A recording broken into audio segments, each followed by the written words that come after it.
Trading അക്കൗണ്ടിൻ്റെ profit and loss അക്കൗണ്ടിൻ്റെയും balance ഷീറ്റിൻ്റെയും ഐറ്റംസാണ് നമ്മളിതിൽ കാണിച്ചേക്കുന്നത്.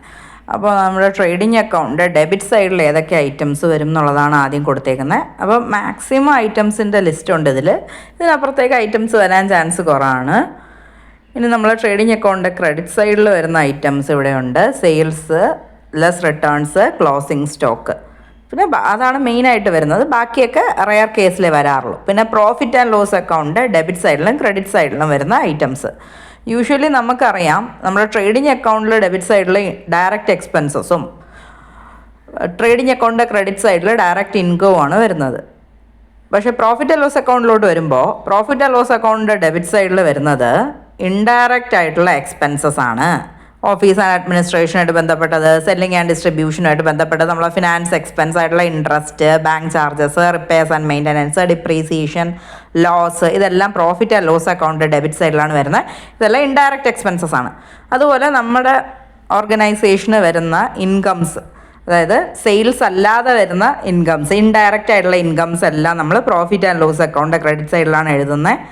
പിന്നെ അത് കൂടാതെ നമ്മുടെ ട്രേഡിംഗ് അക്കൗണ്ടിൽ നിന്ന് പ്രോഫിറ്റ് ആണ് വരുന്നതെങ്കിൽ ഗ്രോസ് പ്രോഫിറ്റ്, അതും നമ്മൾ ആദ്യത്തെ ഐറ്റമായിട്ട് പ്രോഫിറ്റ് ആൻഡ് ലോസ് അക്കൗണ്ട് ആദ്യത്തെ ഐറ്റമായിട്ട് ക്രെഡിറ്റ് സൈഡിൽ എഴുതണം.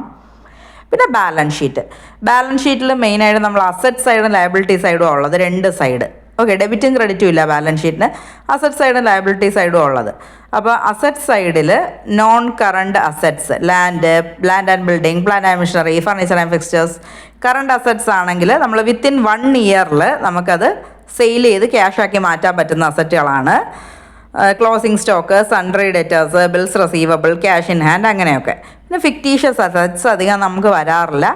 ബാലൻസ് ഷീറ്റിൽ ലയബിലിറ്റി സൈഡ് നോക്കുമ്പോൾ ലോങ് ടേം ആയിട്ടുള്ള ലയബിലിറ്റീസും ക്യാപിറ്റലും ആ ഐറ്റംസ് നമ്മൾ എഴുതുക. പിന്നെ current liabilities, within 1 year pay off ചെയ്യേണ്ട നമ്മുടെ ലയബിലിറ്റീസ്, അതെല്ലാം നമ്മൾ ലിസ്റ്റ് ഔട്ട് ചെയ്യണം. പിന്നെ കണ്ടിജന്റ് ലയബിലിറ്റീസ്, അത് നമ്മൾ നോട്ട്സ് ടു അക്കൗണ്ട്സിലാണ് കാണിക്കുക. ആക്ച്വലി നമുക്കത് ലയബിലിറ്റി ആയിട്ട് മാറിയിട്ടില്ല, ബട്ട് അത് ഫ്യൂച്ചറിൽ ലയബിലിറ്റി ആയി മാറിയേക്കാം. അതുകൊണ്ട് മാത്രമാണ് നമ്മളതിനെ കാണിക്കുന്നത്. അപ്പോൾ ഇത്രയാണ് ശരിക്കും നമ്മുടെ ഫൈനൽ അക്കൗണ്ട്സിനകത്ത് നമ്മൾ മെയിനായിട്ട് വരുന്ന 3 അക്കൗണ്ട്സ് നമ്മൾ പ്രിപ്പയർ ചെയ്യുന്നത്.